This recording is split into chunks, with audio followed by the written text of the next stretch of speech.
Started really quickly. Welcome to Sports Talk with Kifu, and I'm your host, Kifu Njabulora Mahlangu. And today is a very special edition. And this man, like the reason why I'm trying to speak like really quickly is because Steve Gerrard really has to go to medicals just now. So yeah, how are you, Steve Gerrard? I'm doing well, and yourself? I'm doing fine.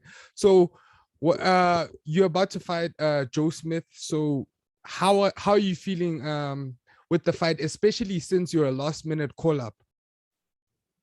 I feel really good about this fight. I think I'm in a perfect situation. Although it was short notice, I was in the gym, I was working out, sparring and stuff. So yeah, I feel very good about it. Do you You didn't think get the that ice? do you think that sparring with Beterbiev, the person that Joe Smith really thinks is one of the elite fighters who he'd want to fight for his legacy, was good enough preparation for this fight? I mean, that was months ago, but that was months ago. But just having the biggest punches in my division, probably one of the biggest punches in the sport, I think that is a confidence booster. You seem so calm and so relaxed. How do you get into the zone before such a big fight, and especially for the title?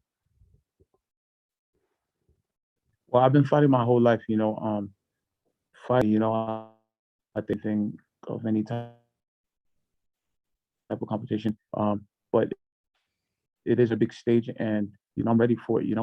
This is an opportunity that could change my life forever. So, I'm gonna make the most of it. Yeah, making the most of your opportunities is really what Andy Ruiz did. He also, and no one actually favored him or considered him actually winning against AJ. He took the chance and he actually won the title. And having world title next to your name is a very it also makes you in a different tax bracket, but it also elevates you in the sport that you love. Absolutely, vision that's extra hard at any point during the fight, and yeah, Joe Smith's a tough guy, but I know what's at stake, so I'm gonna go out there and do my best. I'm gonna go out there and win. Yeah, so obviously you can't reveal any game plan. So do you think that you've spotted enough weaknesses in Joe Smith's game in order for you to actually beat him? Yeah, absolutely. I think my skill set is way higher than his.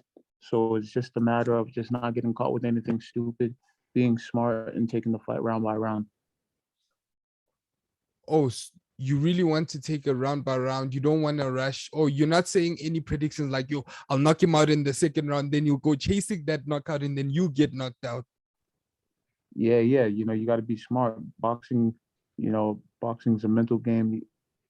Skills pay the bills. If the knockout comes, it comes, but you can't go chasing a knockout versus a guy who has a lot of knockouts.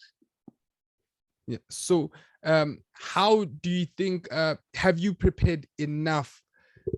Because have you prepared enough for a knockout specialist like him leading up to this? Because you were in the sauna just chilling and then all of a sudden now you have to fight. I'm in good shape. I'm ready to go. I'm ready to go and showcase my skills to the world. How many minutes do you have left before you actually have to go to the medicals? You can keep on. I'll let you know about what you have. You hear me? Yeah, I can hear you. I can hear you quite well. Okay, Oh, cool.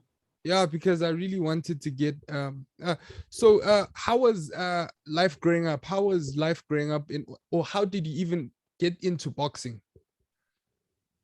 Well, I got into boxing. I got cut off the football team, American football, Yeah, and yeah. so I wanted to find the gym to go and put on some weight, some muscle, and there was a free gym right by my house in Florida, South Florida, and it's called the Police Athletic League.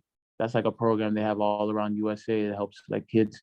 It's a free program, helps kids, like troubled kids, kids from broken homes, all types of kids. It doesn't matter what your background is, but it was a free program. I went in there to lift weights, and then but I saw that they had the boxing area, they had wrestling and everything. So I went into the boxing area, and I fell in love with it ever since. I'm 31 now. I started boxing when I was 13, so I spent all of my life just boxing.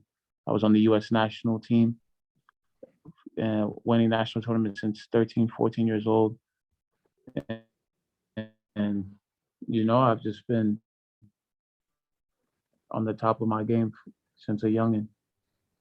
So is this your first world title shot? Yes, absolutely. I fought for a regional belt in China a few years ago, and I won. But now this is the real deal. This is the world title. Do you think that your injuries kind of derailed your career, and how was it dealing with the loss of your manager? Yeah. Yeah. All that stuff derailed my career, but everything happens for a reason. So I don't dwell on it. I just look forward and get better. The loss of my manager was very tough because he was the one who helped me get back in the game. When you're 0-2, it's nobody really wants to mess with a fighter that's 0-2, and that's when he picked me up. So that was massive. So or did you go to any therapy, or were you just like punching the bag just to deal with his loss because you guys had such a close bond? No, I didn't go into any therapy, but I just it's part of life. Obviously it's hard, but this is what he wanted for me to fight for a world title. So, and this is what I'm doing. Do you think that things kind of happened at a good time for you? Like everything, when they say everything happens for a reason, and things just kind of happened for you just at this moment when you were just about to actually go at, like when you felt like everything was going down the toilet, and then things start going right for you at this point? Um, yeah, I mean, at the time that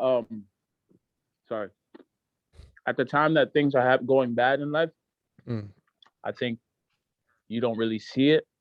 But then once the rainy days are over and you start seeing all the blessings that God has set aside for you, then it starts to make sense. It kind of starts to make sense. But one thing, I mean, obviously I'm human. When bad things happen, I get, you get down and stuff, but I've never really lost faith. I always pray, and I just keep fighting forward, keep marching forward and moving on, and boom, good things are starting to happen. So did you get any did you get any like sponsorship deals? Just because now you have a huge fight, and most likely you got like one-off in sometimes you guys get one-off endorsements just to put on your trunks. Oh yeah, I mean, I've had, because not really. I haven't really. This thing happened so fast. It's just too fast, Like I haven't really even gotten to process.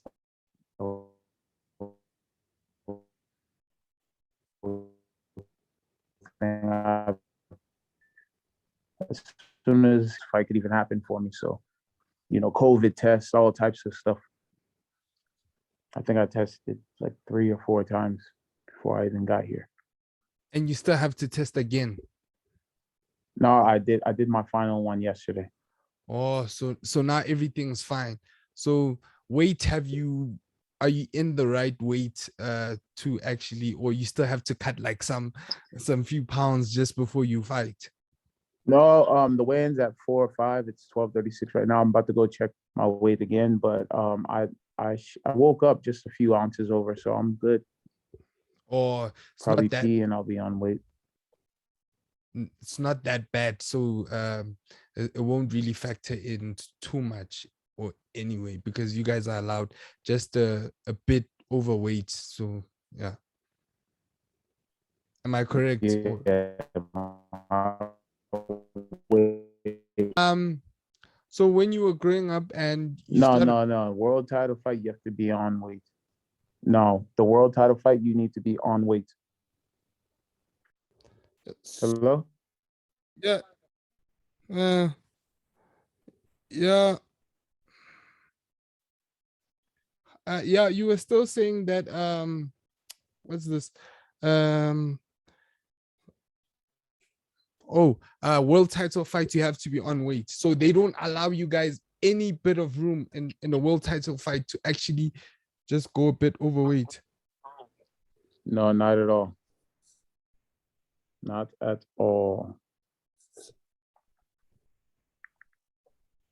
That's very tough. That's very tough. Your what's this?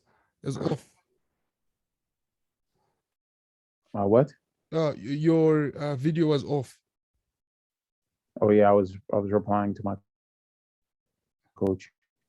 Also, he wants you in very soon. Yeah, yeah, I have to go start taking care of business. Okay. Thank you so much for your time, and I know that if we actually had more time, this could have been longer and we could have had